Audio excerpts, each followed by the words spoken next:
শোনো, তবে শুরুতেই তোমায় একটা কথা বলি, যদি পারো চুপ থাকতে শেখো।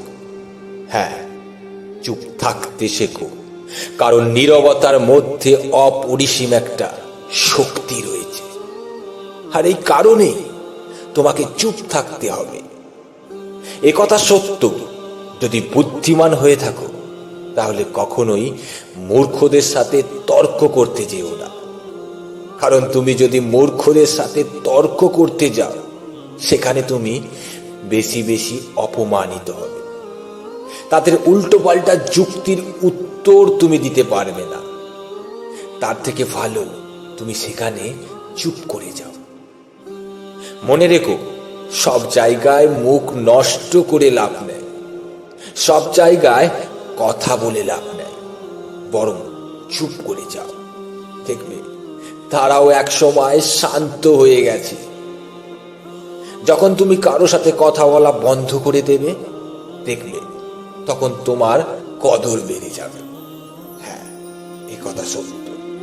এই পৃথিবীতে মানুষ তাদেরকেই বেশি সম্মান করে যারা কম কথা বলে, যারা বুঝে শুনে কথা বলে।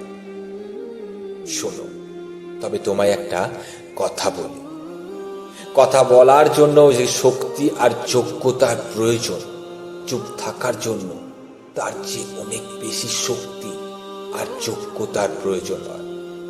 যে শক্তি আর যোগ্যতা সবার মাঝে থাকে না। তুমি জীবনে যত বড় হবে তত বুঝতে পারবে, কোনো কিছু নিয়ে তর্ক করার চেয়ে নীরব থাকাই শ্রেয়। হ্যাঁ, নীরব থাকাটাই বুদ্ধিমান মানুষের পরিচয়। যেখানে সবাই নিজেকে জ্ঞানী মনে করে, সেখানে শান্ত থাকাই বুদ্ধিমানের কাজ।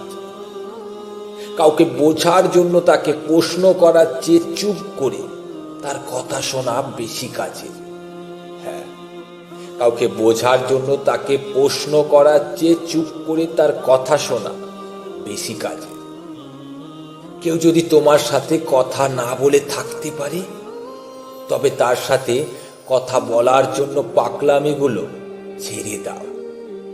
কারণ তোমার আকুলতার কারণ সে বুঝবে না। হ্যাঁ, কারণ তোমার আকুলতার কারণ সে বুঝবে না। কেউ যদি তোমার মূল্য না বোঝে, তার কাছে বারবার তোমার মূল্য বোঝাতে যেও না। শোনো, তবে তোমায় বলি, এতে করে তোমার মূল্য বাড়ার থেকে তোমার মূল্য আরো কমতে থাকবে। তাই বলি বন্ধু, নীরব থাকতে শেখো। নীরব থাকলে যে তোমার মূল্য কাউকে বোঝাতে হবে না। যদি কখনো মনে হয় কারো কাছে তোমার প্রয়োজন ফুরিয়ে গেছে, তবে তার কাছে আর কিছু প্রত্যাশা রেখো না। তার প্রতি আর কোনো মায়া বাড়িও না। কারণ সেই মানুষটির কাছে তুমি মূল্যহীন হয়ে গেছো। মনে রেখো, মানুষের প্রয়োজন ফুরিয়ে গেলে তার কোনো মূল্য থাকে না। তাই বন্ধু, চুপ থাকতে শেখো, দেখবে তোমার মূল্য বেড়ে গেছে।